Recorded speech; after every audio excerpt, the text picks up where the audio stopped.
Expecting a robot, I got an alien girl instead. Marcus stood in his empty apartment, staring at the confirmation email on his phone for the 100th time. Companion, 3,000 Home Assistant, delivery today. After 3 years of working from home, eating meals alone, and talking to no one but his houseplants, he'd finally broken down and ordered the most advanced robotic assistant on the market. It wasn't a real person, but maybe it would make the silence less deafening. The doorbell chimed, and his heart jumped. Marcus rushed to the door, finding a massive metallic capsule on his doorstep. The delivery driver was already back in his truck, pulling away with unusual speed. Strange, but Marcus was too excited to care. He dragged the capsule inside, breathless from the effort. It was heavier than expected and hummed with an odd energy. Following the instructions on the side panel, he pressed the release button and stepped back as hydraulic seals hissed open. White vapor poured out, and Marcus squinted through fog, eager to see his new companion. What emerged was definitely not a robot. A girl stumbled forward, coughing and disoriented, her skin an unusual shade of lavender that caught the light like pearl. She wore a strange, form-fitting suit made of material he'd never seen before. Her hair floated around her face as if gravity affected it differently, shimmering with colors that shifted from silver to deep purple. Where? She gasped in a voice that sounded like wind chimes, her eyes, bright amber with flecks of gold, darting around in panic. Marcus froze, his mind struggling to process what he was seeing. This was no robot. He didn't know what this was. The girl's gaze locked onto him, and she backed against the wall, speaking rapidly in a language that sounded like music mixed with static. Her whole body trembled as tears streamed down her face. Okay, Marcus said, raising his hands in what he hoped was a universal gesture of peace. It's okay. I won't hurt you. She clearly didn't understand his words, but his tone seemed to calm her slightly. She pointed at herself and said something that sounded like Zephyrah. Zephyrah? Marcus repeated, and she nodded vigorously. He pointed to himself. Marcus. Before they could continue this basic introduction, his neighbor's voice rang out from the hallway. Marcus, I heard something. Is everything all right? Panic seized him. Mrs. Patterson was the nosiest person in the building, and as she saw Zephyr, Marcus didn't even want to imagine the chaos that would follow. Hide, he whispered urgently, gesturing toward his bedroom. Zephyr's eyes widened, but something in his expression must have conveyed the urgency. She darted into the bedroom, just as Marcus opened the door a crack. Everything's fine, Mrs. Patterson. Just drop something heavy. The elderly woman peered past him suspiciously. That was quite a commotion. And what's that capsule thing? New furniture. Already unpacked it. Have a good evening. Marcus closed the door perhaps too quickly and locked it, his heart hammering. He turned to find Zephyr peeking out from the bedroom, her expression confused and frightened. Marcus ran his hands through his hair, trying to calm his own racing thoughts. He'd ordered a robot and received an alien girl instead. This was going to be complicated. Zephyr emerged slowly, studying him with those remarkable eyes. She touched her chest, then pointed at him, a question in her expression. Marcus understood. She was asking if it was safe. Yes, he said softly, nodding. You're safe here. She didn't understand the words, but perhaps she understood his meaning, because some of the fear left her face. She moved closer, reaching out tentatively before touching his arm, a simple gesture that somehow felt profound. Her touch was warm, real, and absolutely not robotic. Marcus looked at the shipping label on the now-empty capsule, searching for any clue about how this impossible mistake had happened. But all he could think was that his lonely apartment suddenly didn't feel quite so empty anymore. The first morning was chaos. Marcus woke to find Zephyr standing in his kitchen, staring at the refrigerator with the wonder of someone discovering fire for the first time. When she opened it, the light made her gasp and jump back. He couldn't help but smile. It's okay, he said gently, demonstrating by taking out a carton of orange juice. Food. Cold storage. She watched him intently, then mimicked his actions, pulling out items one by one. Eggs, milk, leftover pizza. When she saw the pizza, her eyes lit up with curiosity. Marcus heated a slice in the microwave, and her amazement at the machine was almost comical. When she tasted the food, her entire face transformed with delight. "Pizza," Marcus said, pointing at the slice. "Pete, Zay," she repeated carefully, and his heart did an unexpected flip at her attempt. Over the next few days, they developed a rhythm. Marcus worked from his home office while Zephyra explored the apartment, discovering television, running water, and the miracle of modern plumbing. He'd hear her laughter, a sound like bells ringing, when she found something particularly fascinating. Her English improved rapidly. She had an incredible gift for languages, picking up words with startling speed. By the third day, she could form simple sentences. "This water feels good," she said one evening, running her fingers on the faucet, mesmerized by the sensation. "We use it for everything here," Marcus explained. "Drinking, cleaning, cooking. My world, water is rare, precious." She turned to him, and the sadness in her eyes made his chest tighten. "I was going research colony, study water systems, but something wrong. Wrong transport. Wrong everything."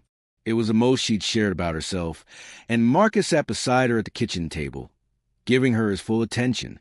"I'm sorry you're stuck here. That must be scary." Zephyr tilted her head, considering his words.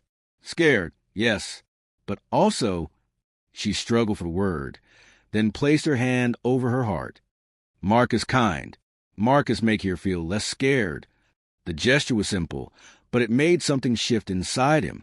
For 3 years, he'd been merely existing, working, sleeping, repeating. No real connection, no genuine human contact beyond video calls and grocery deliveries. He'd forgotten what it felt like to matter to someone, to have his presence make a difference. Without thinking, he reached out and placed his hand over hers. "I'm glad you're here, Zephyra. I know that sounds strange, but my life was pretty empty before." She turned her hand over, palm up, and their fingers intertwined. The touch sent electricity through his entire body. Her skin was warm, soft, and the way she looked at him, with such openness and trust, made him forget how to breathe. "Empty," she repeated softly. "I understand empty. My planet. I was always alone, always studying, working." "No!" She searched for the word. "No connection. Like you. We're both lonely," Marcus said, squeezing her hand gently. "We're lonely," she corrected, her grammar improving even in this intimate moment. A small smile played at her lips. "Now less lonely. Together less lonely." They sat like that for a long moment, hands clasped, two isolated souls who'd found each other through the most impossible circumstances. Marcus realized that somewhere between teaching her about pizza and watching her laugh at sitcoms, his lonely apartment had transformed. It felt alive now. It felt like home. That night, as Zephyr settled onto the couch where she'd been sleeping, Marcus brought her extra blankets. She caught his hand as he turned to leave. "Thank you, Marcus, for everything. For not sending me away." "I couldn't do that," he admitted. "Not now." The look that passed between them held promises neither was ready to speak aloud, but both clearly felt. When Marcus finally retreated to his bedroom, he lay awake thinking about amber eyes and the sound of bells ringing. A week into their unusual cohabitation, Zephyr insisted on teaching Marcus about her world. She'd found his sketch pad and pencils, and her artistic ability was extraordinary. She drew landscapes that seemed impossible. Floating crystal formations, bioluminescent forests, cities built into canyon walls that glowed with natural light. Beautiful, Marcus breathed, watching her work. They sat on the living room floor, surrounded by drawings, closer than they'd been before. "My home," Zephyr said with pride and longing mixed in her voice. "Planet Etheria. We live, harmony with nature. Technology, yes, but gentle. Not like Earth. So much noise, so many machines. Does it bother you? How different it is here." She set down the pencil and looked at him thoughtfully. "Different, yes, but not bad different. Earth has warmth. People here, they touch, they laugh together. My world is beautiful, but cold. We don't." She struggled with the concept. "We don't connect like humans. What do you mean? Zephyr shifted to face him fully, her expression serious. On Etheria, we are taught feelings make us weak. Connection is distraction from duty. We live separate, work separate. Touch is only for. She blushed, the lavender of her skin deepening. For making children. Nothing else. Marcus felt a pang of sadness for her. That sounded incredibly lonely. Yes, she whispered. I never knew how lonely until I came here. Until I met you. She reached for his hand, a gesture that had become natural between them. You teach me that touch can be comfort, friendship, something good. On Earth, we show affection lots of ways, Marcus explained, his heart beginning to race. Hand-holding, hugs, even just sitting close to someone. Zephyra's eyes widened with curiosity. Show me? I want to learn. I want to understand Earthway. Your way. The request was innocent, but there was something in the air between them. An awareness that had been building since that first touch in the kitchen. Marcus swallowed hard. Well, there's this, he said, wrapping his arm around her shoulders and gently pulling her close. She stiffened at first, then melted against him, her head resting naturally in the crook of his shoulder. This is hug? She asked, her voice muffled against his shirt. Part 1. A full hug is... He couldn't finish because Zephyr had turned into him, wrapping both arms around his waist and pressing close. The embrace was innocent yet intimate, and Marcus felt every point where their bodies connected. This feels... Zephyr pulled back just enough to look up at him, her face inches from his. Like home. Marcus brushed a strand of shimmering hair from her face, the gesture tender. On your world, you said you don't do this. Is there anything? Any way you show caring? Zephyr brightened. Yes. One thing. Very old tradition. Almost forgotten. For deepest bonds only. She pulled back slightly, suddenly shy. I could show you? Please. She knelt in front of him, her expression solemn and vulnerable. Slowly, she placed her palm flat against his chest, directly over his heart. The warmth of her touch seeped through his shirt, and he felt his heartbeat accelerate. Then, with her other hand, she touched his forehead, her fingertips gentle against the skin. We say this, she whispered, her voice taking on a melodic quality. Kaleraveshna means, I see your soul and I honor it. The moment felt sacred. Marcus could feel her heartbeat through her palm, could see the depth of emotion in her eyes. This was more than a cultural lesson. This was Zephyr offering him something precious, something she probably never shared with anyone. Kaleraveshna, Marcus repeated softly, placed his hands in the same position on her, palm over her heart, fingers on her forehead. Her eyes fluttered closed, and a single tear traced down her cheek. When she opened her eyes again, something had shifted between them. They stayed like that, hands on each other, the intimacy of the gesture more profound than any kiss. Marcus felt exposed and seen in a way he'd never experienced. Marcus, Zephyr breathed, I think I understand now why poets write about connection, why it's worth the pain of possibly losing it. He moved his hands to cup her face, wiping away her tear with his thumb. You're not going to lose this. Lose us. Promise? Promise. They settled back onto the floor, but this time Zephyr curled against his side, naturally, her head on his shoulder, his arm around her. They spent the evening like that, watching the city lights twinkle outside his window, neither wanting to break the spell of their newfound closeness. Marcus realized he'd gone from expecting a robot to finding something infinitely more valuable, a genuine connection with someone who understood his loneliness because she'd lived it too. And for the first time in years, he wasn't afraid of letting someone in. Marcus woke to his alarm with unusual reluctance. For the first time in months, he actually had to go into the office for a mandatory team meeting. The thought of leaving Zephyr alone filled him with anxiety. He found her already awake, sitting by the window watching the sunrise paint the sky in shades of pink and gold. She'd started wearing his oversized hoodies, and the sight of her drowning in his clothes made his heart ache with affection. I have to go to work today, he said, sitting beside her. To the office. I'll be gone for about 6 hours. Her face fell. 6 hours is long time. I know. but you'll be safe here. Don't answer the door for anyone. And if you need me, call this number. He'd already programmed his cell phone into the landline.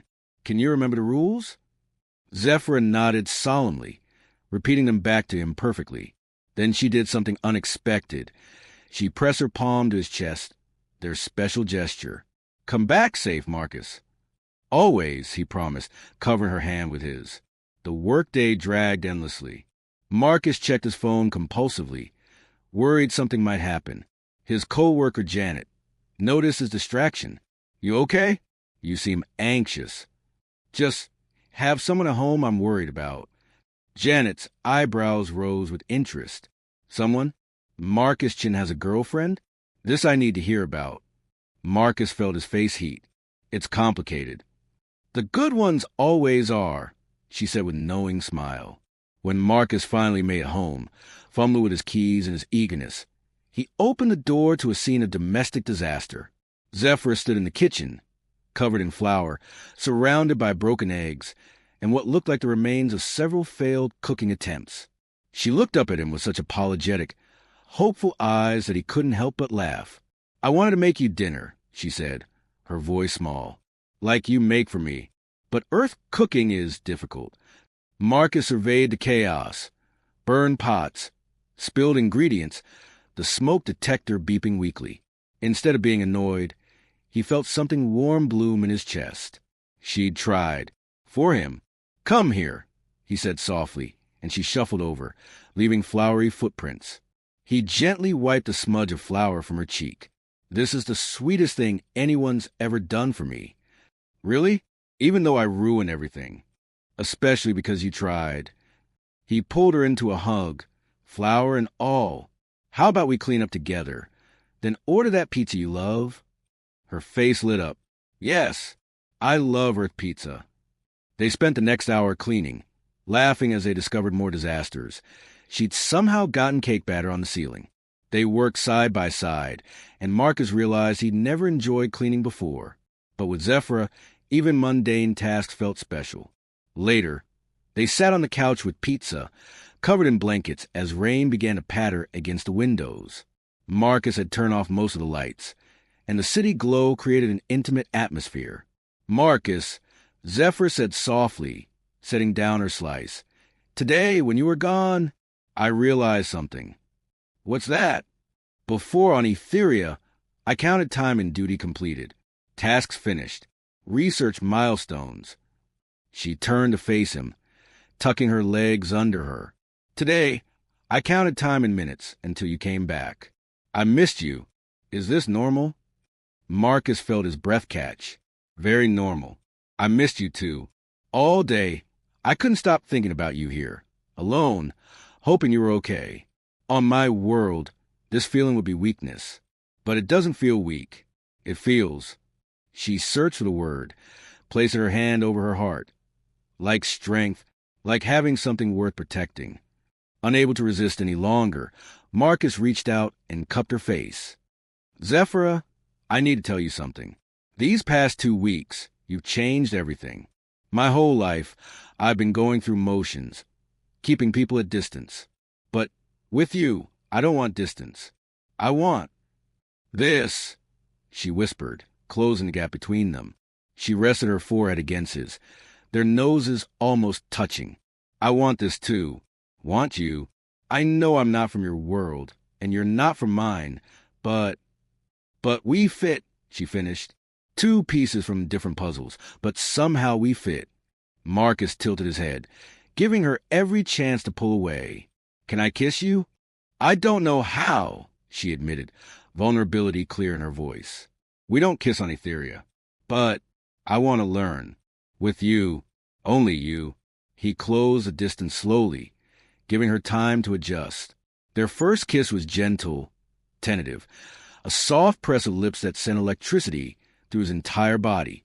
Zephyr made a small sound of surprise and wonder, her hands moving to his shoulders. When they pulled apart, both breathing heavily, her eyes were wide with amazement. That was... She touched her lips. That was beautiful. Can we do it again? Marcus laughed softly. We can do it as many times as you want. They kissed again, more confidently this time. Zephyra learned quickly, matching his rhythm, her fingers threading through his hair. They stayed like that for a long time, exchanging soft kisses between whispered words, learning each other's rhythms and preferences. Eventually, they settled back against the couch, Zephyr curled completely into his side, his arms wrapped around her protectively. Through the window, they could see stars beginning to appear in the darkening sky. "Look," Zephyr pointed. "That cluster there, that's near my home system." Marcus tightened his hold on her. "Do you regret it, being here instead of there?" She was quiet for a long moment. "I regret I cannot see my world's beauty again. I regret my research will never be finished." She turned to look up at him, her amber eyes reflecting the city lights. "But I don't regret finding you. Even if I could go back, knowing what I know now, I don't think I could leave you." "You might not have a choice," Marcus said quietly, voicing the fear that had been growing in his mind. "Eventually, someone's going to figure out what happened. They'll come looking for you."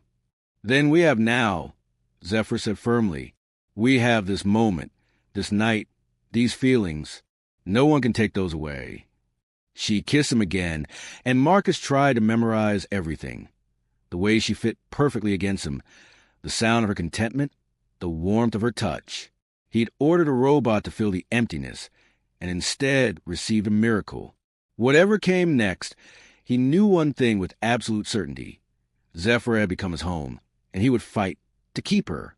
The knock on the door came 3 days later, sharp and official. Marcus and Zephyr were making breakfast together, a morning ritual they developed when the sound shattered their peaceful bubble. They froze, eyes meeting across the kitchen. They both knew what this meant. "Stay here," Marcus whispered, but Zephyr shook her head. "No more hiding. We face together." He took her hand, squeezing tight, then opened the door to find 2 people in dark suits, 1 man, 1 woman, with government badges and expressions that meant business. "Marcus Chun?" the woman asked. "I'm Agent Rivera. This is Agent Park. We're with the Department of Extraterrestrial Affairs. We understand you have something that doesn't belong to you." Marcus's heart hammered, but he stood his ground. "She's not a something. She's a person." Agent Park's expression softened slightly. "We know, and we're here to help her get home. There was a shipping error, a catastrophic one. Ms. Zephyr was supposed to be transported to Research Station Kepler 442. Instead, our automated systems accidentally routed her capsule to your address." Zephyr stepped forward, still holding Marcus's hand. "How you know I am here?" "We've been tracking the capsule's signature for 2 weeks, Rivera explained. "We apologize for the delay. The paperwork for this kind of situation is unprecedented, but we have a transport ship in orbit ready to take you home or to your intended destination. Either way, you can finally leave Earth." The words hung in the air like a death sentence. Marcus felt Zephyr's hand tremble in his. "When?" Zephyr asked, her voice barely audible. "Today. Within the hour, if you're ready." An hour. Marcus felt the world tilt beneath him. After 2 weeks of laughter, learning, and love, they had 1 hour left.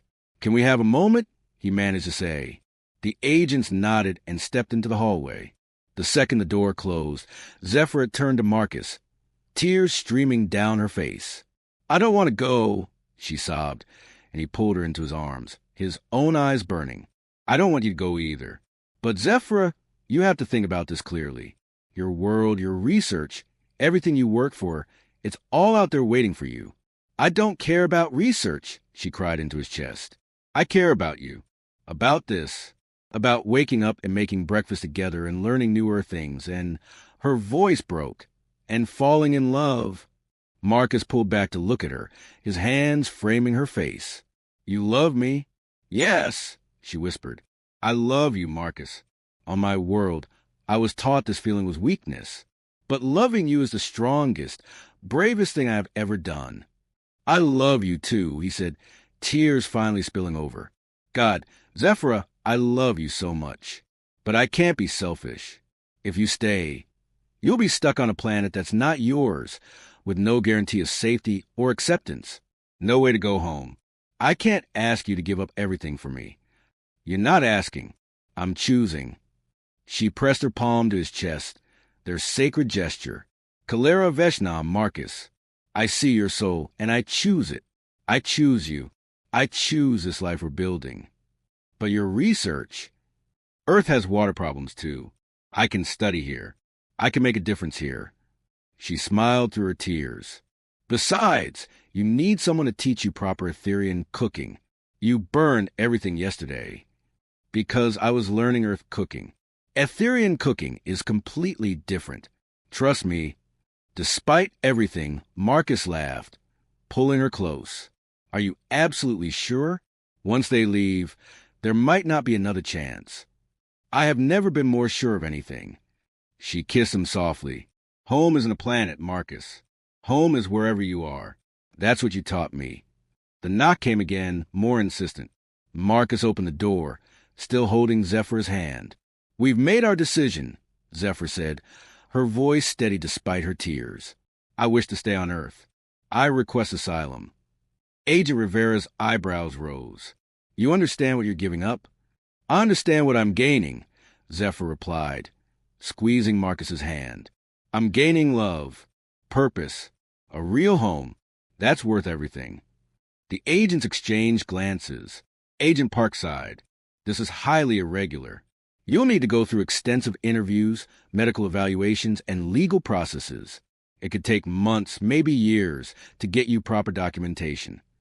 I don't care, Zephyr said firmly. I'm staying. And I'll be with her every step of the way, Marcus added. Whatever it takes. Agent Rivera studied them both for a long moment. Then something in her expression softened. You know what? I'm going to recommend approval for temporary asylum. You two remind me of my wife and me. Sometimes love doesn't make logical sense, but that doesn't make it less real. She handed Marcus a card. Call this number tomorrow. We'll start the paperwork. After the agents left, Marcus and Zephyr stood in the quiet apartment, holding each other. No regrets. Marcus asked softly. Only one, Zephyr said, pulling back to look at him with a mischievous smile. I regret that I only learned about Earth kissing recently. We have much time to make up for. Marcus laughed and kissed her, deep and full of promise. When they finally pulled apart, he rested his forehead against hers. I ordered a robot to fix my loneliness. And you got an alien girl instead, Zephyr finished. Best mistake the universe ever made. Not a mistake, she corrected, her eyes shining with love and certainty. Destiny. We were always meant to find each other. Two lonely souls from different worlds who somehow fit perfectly together. As the morning sun streamed through the windows, illuminating their small apartment, Marcus realized she was right. He'd spent 3 years in isolation, convinced he was meant to be alone. Then the universe had literally delivered love to his doorstep in the most impossible way imaginable. They had challenges ahead, paperwork, interviews, explaining to his family that he'd fallen in love with an extraterrestrial. But they also had something rare and precious, a love that had crossed the stars to find itself. Marcus pulled Zephyr close, breathing in the scent of her hair, feeling the steady beat of her heart against his chest. So, he said, a smile in his voice, what do you want to do on your first official day as an Earth resident? Zephyr pretended to think deeply, then grinned. Teach you proper Etherean cooking. And maybe more kissing? I am still learning. I think that can be arranged, Marcus said, kissing her softly. We have all the time in the world now. All the time in the world, Zephyr echoed, and in her voice was all the wonder of someone who had found what they didn't even know they were searching for, a home, a purpose, and a love worth crossing the universe for. They stayed like that, wrapped in each other's arms, as the city buzzed to life around them. Two souls from different worlds, building a life together, one moment, one kiss, one shared breakfast at a time. And somewhere in the cosmos, the shipping error that had brought them together was filed away as a statistical anomaly, never knowing it had actually delivered exactly what was needed, right when it was needed most. The end.